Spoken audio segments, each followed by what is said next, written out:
Hello viewers, আসসালামু আলাইকুম। আশা করি সকলেই ভালো আছেন। আসলে বলতে খুব সংকোচ হচ্ছে আপনারা সকলেই ভালো আছেন, তারপরেও বলতে হচ্ছে, কারণ আপনারা নিশ্চয়ই জানেন বর্তমান সময় ইসলাম ধর্ম, মুসলমান এবং মহানবী হযরত মুহাম্মদ সাল্লাল্লাহু আলাইহি সাল্লামকে নিয়ে অনেক কটূক্তি করা হচ্ছে। আপনারা নিশ্চয়ই অনলাইনে দেখতে পাচ্ছেন। এত কিছু দেখার পর আসলে আমার মনে হয় না যে আপনারা ভালো থাকতে পারেন। সো যাই হোক, আজকের ভিডিওর মাধ্যমে আপনাদের একটি প্রতিবাদী ভাষা শেখাবো। আপনি আপনার জায়গা থেকে ছোট্ট করে হলেও প্রতিবাদ জানাতে পারেন। আপনারা নিশ্চয়ই জানেন ইতিমধ্যে অনেকেই বাইরের দেশের পণ্যগুলো বয়কট করতেছে, আবার অনেকেই নিজের ফেসবুক, ইনস্টাগ্রাম, টুইটার, সোশ্যাল মিডিয়াতে ঠিক এরকম পোস্ট করে নিজের প্রতিবাদ জানাচ্ছে। সো এখন আপনি চাইলেও আপনার মোবাইল ফোনটি ব্যবহার করে খুবই কম সময়ে বাংলা স্টাইলিস্ট কাস্টম ফন্টগুলো ব্যবহার করে ঠিক এরকম চমৎকার পোস্ট তৈরি করতে পারেন এবং লিখতে পারেন আপনার প্রতিবাদী ভাষা এবং আপনার মনের সুন্দর কথাগুলো। সো আমার মনে হয় বিষয়টি খুবই ইন্টারেস্টিং হবে যারা প্রতিবাদী ভাষায় স্টাইলিস্ট আকারে লিখতে চান। সো চলুন দেখি এটি কিভাবে সম্ভব এবং আপনি কিভাবে লিখতে পারেন। ভিডিওটি শুরু করার আগে বলে নিচ্ছি, আপনি যদি চ্যানেলে নতুন দর্শক হয়ে থাকেন তাহলে অবশ্যই সাবস্ক্রাইব করবেন এবং নোটিফিকেশন এখানে ক্লিক করেন পরবর্তী ভিডিওগুলো দেখার জন্য। আর যারা সাবস্ক্রাইব করেছেন সবাইকে অসংখ্য ধন্যবাদ।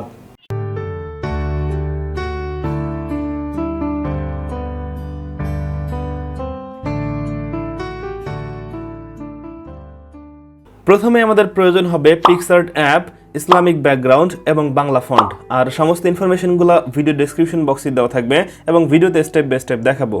সো আমি এই ব্যাকগ্রাউন্ডগুলো গুগল থেকে ডাউনলোড করে নিয়েছি। চাইলে আপনি আপনার পছন্দের ব্যাকগ্রাউন্ডটি ডাউনলোড করতে পারেন। সো আমি এই ব্যাকগ্রাউন্ডের উপর কাজ করব। জাস্ট এই নিচে দেখতে পাচ্ছেন শেয়ার একটি অপশন, এখান থেকে শেয়ারে ক্লিক করলাম।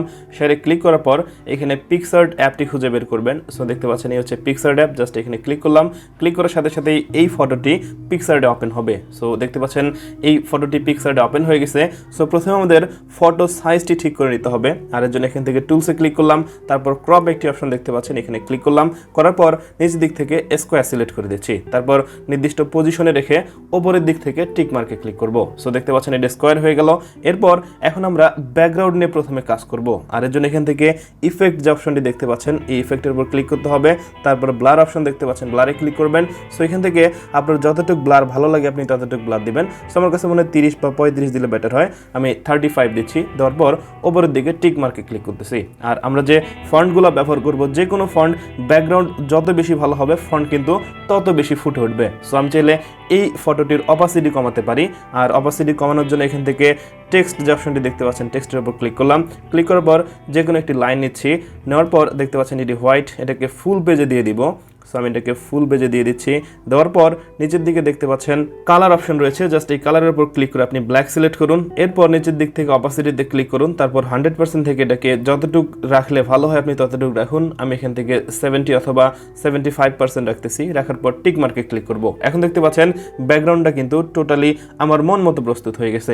আর এখন হচ্ছে আমাদের মেইন ফোকাস, কিভাবে আমরা বাংলা কাস্টম ফন্ট এখানে লিখবো। আর এর জন্য আপনি চাইলে গুগল থেকে বা বিভিন্ন সাইট পাবেন যেখান থেকে আপনারা এই কাস্টম ফন্টগুলা ফ্রিতে ডাউনলোড করতে পারেন। সো দেখতে পাচ্ছেন লিপি ঘরে আসার পর এখানে অসংখ্য কাস্টম ফন্ট দেখা যাচ্ছে যেগুলো কিন্তু টোটালি ফ্রি। আপনি কিন্তু ফ্রিতেই এই ফন্টগুলো আপনার ফোনে ডাউনলোড করে ব্যবহার করতে পারেন। সো এখান থেকে সিম্পলি যে কোনো একটি ফন্ট ডাউনলোড করবেন এবং মেমোরি কার্ডের ডাউনলোডস ফোল্ডারে আপনি ফন্টগুলো দেখতে পারবেন। সো এটি যেহেতু জিপ আকারে থাকবে, জাস্ট ফন্টের উপর ক্লিক করবেন। ক্লিক করার পর এক্সট্রাক্ট যে অপশনটি দেখতে পাচ্ছেন এখানে ক্লিক করে আনজিপ করে নেবেন। সো দেখতে পাচ্ছেন ফন্টগুলো আনজিপ হয়ে গেছে। সো এখান থেকে যেহেতু আমি শরীফ আদর এই ফন্টটি ব্যবহার করব, জাস্ট এই ফন্টটি ওপেন করার পর এখানে অবশ্যই আপনাকে লক্ষ্য করতে হবে TTF যে ফাইলটি আছে এই ফাইলটি কপি অথবা মুভ করে আপনি PicsArt-এ পেস্ট করবেন। আমি জাস্ট এখান থেকে কপি করলাম, PicsArt ফোল্ডারটি ওপেন করলাম।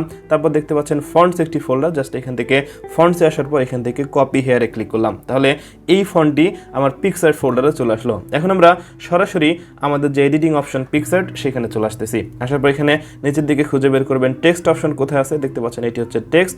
জাস্ট টেক্সটের উপর আসলাম। আসার পর এখানে লিখবো হচ্ছে আমাদের সেই প্রিয় শব্দটি। আমি লিখতেছি মহানবী। লিখার পর উপরের দিক থেকে টিক মার্কে ক্লিক করতে হবে। এখন দেখতে পাচ্ছেন এখানে যে ফন্টগুলো আছে এগুলো কিন্তু স্টাইলিস্ট না। সো আমি যদি জুম করি তাহলে দেখতে পাচ্ছেন নর্মাল ফন্টের মতোই। সো আমরা যে স্টাইলিস্ট ফন্টটি ডাউনলোড করলাম সেটি ব্যবহার করার জন্য এখান থেকে তীর চিহ্নে ক্লিক করব। ক্লিক করার পর নিচের দিকে ফন্ট একটি অপশন দেখতে পাচ্ছেন, জাস্ট এখানে ক্লিক করবেন। এরপর দেখতে পাচ্ছেন আমি যে ফন্টগুলো ব্যবহার করি সবগুলো এখানে দেখা যাচ্ছে। সো একটি সিলেক্ট করে দিলাম। দেখতে পাচ্ছেন এখন কিন্তু এটি অনেক স্টাইলিস্ট হয়ে গেল। আর এখানে আমার ব্যবহার করা ফন্টগুলো আপনাদের একটু দেখাই। সো দেখতে পাচ্ছেন মোবাইল দিয়ে এই চমৎকার ফন্টগুলো কিন্তু ব্যবহার করা যায়। সো এখান থেকে শরীফ আদর ফন্টটি খুঁজে নিচ্ছি। সো এই হচ্ছে শরীফ আদর ফন্ট। সো এটি নেওয়ার পর দেখতে দেখতে পাচ্ছেন এটি কিন্তু এখানে চলে আসছে। জাস্ট এখান থেকে আমরা নির্দিষ্ট একটা পজিশনে রাখবো, অর্থাৎ মিডল পয়েন্টে রেখে আরও কিছু কাস্টমাইজেশন করব। সো এই হচ্ছে মূলত মিডল পয়েন্ট, এবং রাখার পর চাইলে আমরা কিন্তু জুম আউট এবং জুম ইন করতে পারবো। এখন আপনি চাইলে এই টেক্সটটি সেভ করতে পারেন উপরের দিক থেকে টিক চিহ্নে ক্লিক করে, আর আরও যদি কাস্টমাইজ করতে চান, যেমন ব্যাকগ্রাউন্ডে কিছু কালার ইফেক্ট অ্যাড করে, সেটিও করতে পারেন। আমি জাস্ট সিম্পলি আপনাদের একটু ধারণা দিচ্ছি। আর এর জন্য এখান থেকে টেক্সটে আসলাম, আসার পর যে কোনো একটি লাইন নিচ্ছি, নেওয়ার পর দেখতে পাচ্ছেন এটি একটি সাদা লাইন, আর এখান থেকে আমি কালার সিলেক্ট করে নিচ্ছি। তারপর আমি এখান থেকে রেড করে দিচ্ছি। দেওয়ার পর আমি এই পেজটি জুম করে নিচ্ছি। জুম করার পর এই যে টেক্সটটি আছে বা লাইনটি আছে, এই লাইনটিকে একটি নির্দিষ্ট জায়গায় পজিশন অনুযায়ী ফিট করে নিব। সো আপনারা একটু মনোযোগ দিয়ে দেখলে আরেকটি বিষয় বুঝতে পারবেন। আমি জাস্ট এখানে এই যে রেড লেখাটি আছে বা লাইনটি আছে, এটিকে নির্দিষ্ট পজিশন অনুযায়ী ফিট করে দিব। সো আপনারা নিশ্চয়ই বুঝতেছেন এটি আবার কি হচ্ছে। সো যাই হোক, আপনারা দেখতে পাচ্ছেন এই যে ফন্ট, নিচের ফন্টটি আছে, এই ফন্টের উপর একটি লাইন দিলাম এবং এটি সম্পূর্ণ রেড। আর উপরের দিকে দেখতে পাচ্ছেন এখানে একটি অ্যালাইন রয়েছে। জাস্ট এখানে ক্লিক করবেন। ক্লিক করার পর যদি ডাউনে দেন তাহলে কিন্তু এটা ডাউনে চলে যাবে, এবং দেখতে পাচ্ছেন এটি কিন্তু দেখতে প্রিমিয়াম লাগছে। সো আপনি চাইলে নিজের মতো করে কিছু কাস্টমাইজ করতে পারেন। আমি একটু ফাস্ট ফরওয়ার্ড করে আপনাদের দেখাচ্ছি।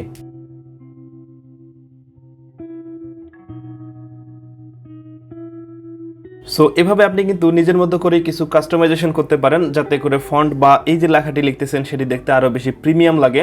সো সব কিছু ঠিক থাকলে উপরের দিক থেকে টিক মার্কে ক্লিক করবেন, তারপর কিন্তু এটি ফিক্স হয়ে যাবে। এবং সেভ করার জন্য উপরের দিক থেকে অ্যারো যে অপশনটি দেখতে পাচ্ছেন, এখানে ক্লিক করবেন, তারপর নিচের দিক থেকে সেভে ক্লিক করবেন। জাস্ট এখান থেকে সেভ করে নিলে ফাইলটি আপনার ফোনে সেভ হয়ে যাবে। এরপর আপনি বাকি যে লেখাগুলো লিখতে চান সেগুলা একই পদ্ধতিতে লিখতে পারবেন।